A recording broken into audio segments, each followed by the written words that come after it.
Tuba's High Score Challenge, recording on a Wednesday night, and the game this time is Hellfire by Toaplan. Recording a bit earlier than usual. I'm away for a few days after today. Not back until after the deadline is over, so I've pretty much got to finish and post my run and now really. I've been enjoying this game a lot. I would like to put more time into to be honest, but such is life. Sometimes you've just got to call it. I've literally run out of time, and I've also got to do this commentary now, really, because I won't have time tomorrow. I have had a couple of drinks this evening as well, because I've enjoyed watching some of the footy on TV. But I've got no more time whatsoever to do my commentary otherwise. So here we are. So yeah, the game is a very difficult side-scrolling shooter. It's interestingly, there's a 2p version and a 1p version of this. The 2p version does play slightly differently. The ships fire slightly differently. There's like a slower rate of fire in the 2p version, and the enemies fire at a slower rate as well, which I think is to accommodate like having two players on the screen and things, not either sort of slowing down too much or too much stuff or too many bullets flying around on the screen to make it a bit too chaotic. But the 1p version, the player ship has got a slightly faster rate and the enemies shoot slightly faster as well, which I think makes a more exciting game. So it was quite interesting because I started off playing the 2p version not realising there was a difference, and then it was mentioned that, oh hold on, that there might be some differences here. Well, to be fair, it's mentioned from the start, but it wasn't crystal clear in terms of how much of a difference there'd be. But going from the 2p version to the 1p version, there was a noticeable difference in terms of taking out the enemies and just the way it plays. And I think the 1p version is just that bit more frantic, and is a bit more enjoyable as a result. I'd say the difficulty kind of balances out, but it was probably designed, I think, as a one-player game, and then they might have thought, oh hold on, we can sort of spice it up with like two players if we tweak the difficulty levels slightly. That's my interpretation of it anyway. But anyway, back to the game. Lost a very reckless life there on this mid-level boss. So yeah, just jumping back to the differences between the 1p and 2p cab versions or run versions. On the 2-player ROM, you if you die, you restart exactly where you finish without your power-ups. So just like the level continues scrolling. In the 1p version, you restart from a checkpoint not too far back, which gives you a bit more of an opportunity to recover your power-ups. There's pros and cons in a way, but the 1p version seems fairer. If you're playing the 2p ROM with just one player, then there are certain sections where you're just doomed once you've restarted in the same place without having your power-ups. But in the 1p version, for the most part, it seems to give you a fair chance of getting back on the horse, so I like to say. So I think the 1p version is the way to play it. But if I had any real life friends to play computer games with, then a 2p version of this would be very, very enjoyable to play as well, I'm sure. But it's such as life. So anyway, I haven't really talked about much about the game itself, but the ship has got all these different firing modes. It's got like a forward shot, a backward shot, an upwards and down shot, and a diagonal shot as well. All very impressive. I think some are more useful than others. Really, the diagonal shot seems to be the most useful. The forward shot, of course, most straightforward and ideal for taking out enemies in front of you with a lot of damage. Backward shot to like rarely use, and the upwards and downward shots useful on occasions, but don't really seem to use them apart from that. This bit in at the moment is probably the first big tricky bit of the game. Even played through the levels multiple times, that bit would still catch me out. We're just like sort of going between the turrets and lots of those little enemy ships like coming out from either side. Actually very tricky. End of first level boss here, so it's a thing flying around as sort of routes in, making sort of shoot your shots. Pretty straightforward, really. Not too bad. You can take your time taking out turrets on the outside, but easily done with a bit of patience. Ooh, time for a quick sip of drink. Level 2, some kind of Egyptian desert-based theme. Here we are.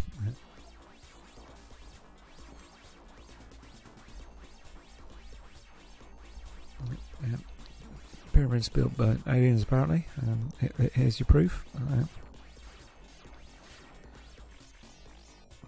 It starts off straightforward enough. A few turrets, a few flying heads here and there, no problems.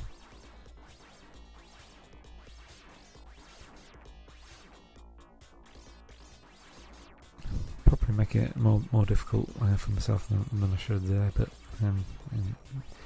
got for that okay. Interesting bit here, yeah. Each time one of those things goes up and down, once it's the top of the bottom, like a bullet gets fired from the opposite side. When I first come across this bit, it's actually quite disorientating. Yeah, I think that's good design. It kind of like it does catch you off guard, but not only that. Even after you've been playing through it a few times, it's still kind of like it still takes a bit of mental effort to work out or sort of keep track of what's going on. Yeah, you can deal with it okay, but yeah, like a nice bit of game design that. And then coming on to this bit, so it seems to have gone into outer space now.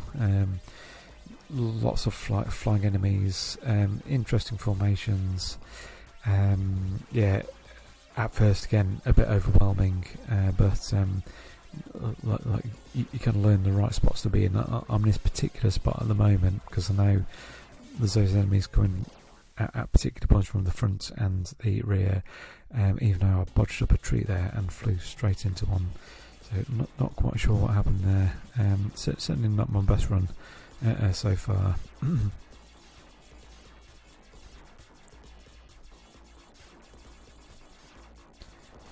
So back on me, sort of minimal power. Yeah, it's kind of like desperation to get at least the first power up, whether that's a speed up or a shot power up.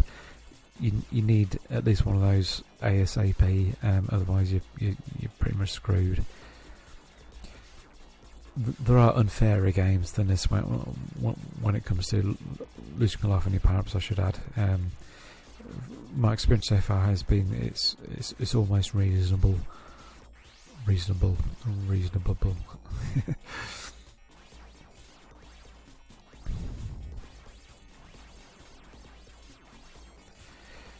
And also, yeah, I'm thinking I've played very fair games. I'm just thinking I've played a Proteus on the SNES, where like, yeah, like some bits where you lose life and you have to repeat a section. It's kind of like, oh man, that's impossible.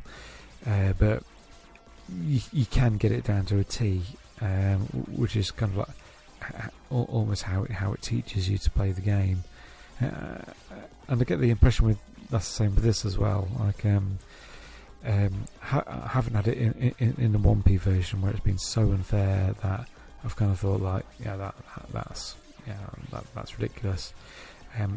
I know some people have been referring to it as like it's one of those like one life clear games, but I haven't experienced that so far.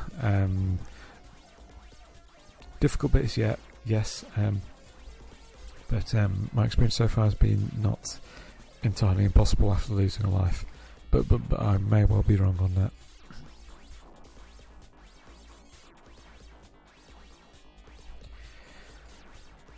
So coming to this bit, there is a point around here actually. If you do lose a life, then it is extremely difficult to get your power-ups back. But again, it is still possible.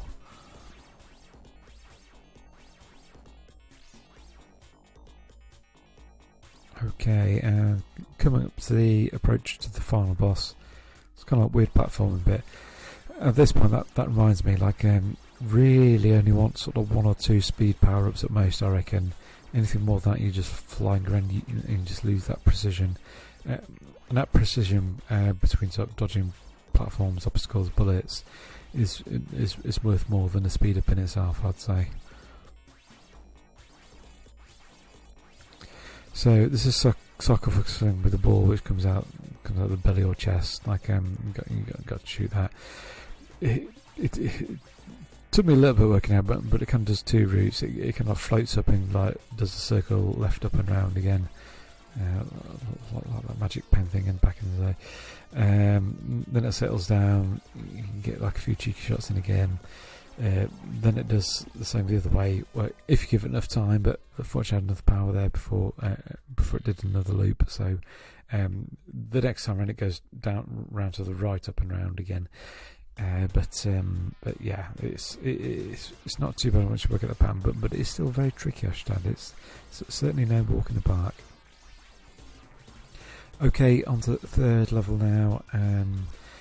Things start heating up even more. Yeah, there's the sort of things, I don't know what to call them, which just coming straight ahead, which are fairly tough and shoot a lot of bullets. And you got the turrets underground as well, which wouldn't be so bad were it not for some of the taller towers blocking them. So you constantly sort of trying to get past the next sort of like obstacle to shoot the turrets, whilst also being aware of the stuff right in front of you, which is shooting a lot of bullets at you. It's it's almost quite frustrating, but satisfying. So like getting through these, or sort of working out how to get through these.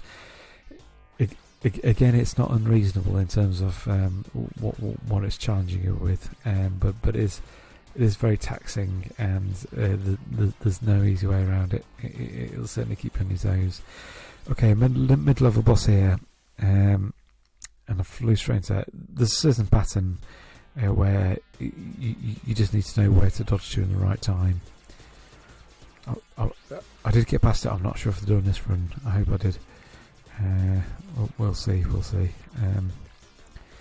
And having to restart this bit like without power-ups is also in itself a challenge and a half. It's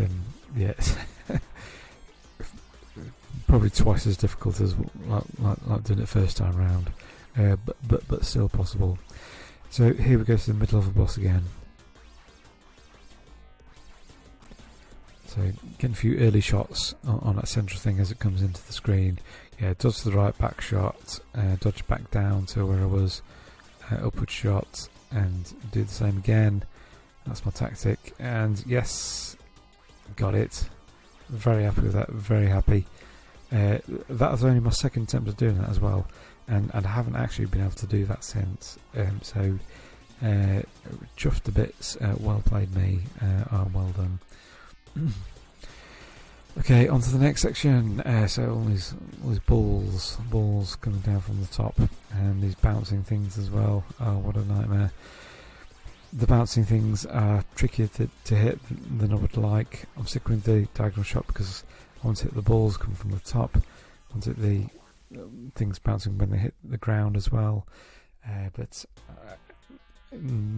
flew straight into a bullet from the enemy straight in front of me. So yeah, don't know if I mentioned it before, but strange enough, I am thinking of Outzone when I'm playing this, also by Toaplan, but there is a certain craziness about it and a certain kind of but I've still got confidence with enough patience I could probably get through it. I have 1cc'd Outzone, and I mean I've got a long way to go in this before I've got anywhere near finishing it, but based on what I've seen so far, I think if I could possibly do this, and it'd be a great experience if I were to.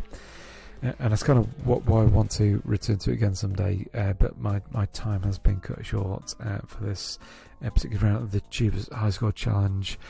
But there is my run. I did want to make 300,000. I did have a cheeky go this evening, but I'm just not going to be able to. I'm really not. So that is my score, 296,960. So bye for now.